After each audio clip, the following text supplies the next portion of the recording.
اسلام آباد پولیس نے Balochistan national party کے سربراہ سردار اختر مینگل کے خلاف دہشت گردی کا مقدمہ درج کر لیا۔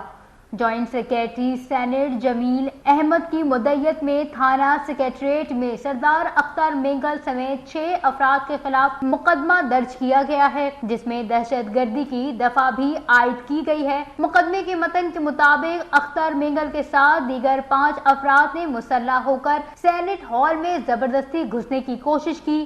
میر جہاں مینگل اختر نواز نے مسلح ہو کر سیکیورٹی اسٹاف کو دھکے دیے۔ ملزمان نے زبردستی سینیٹ ہال میں اسلحہ سمیت گھسنے کی کوشش کی۔ یاد رہے کہ 26ویں آئینی ترمیم کے موقع پر اختر مینگل کو سینیٹ گیلری سے نکال دیا گیا تھا۔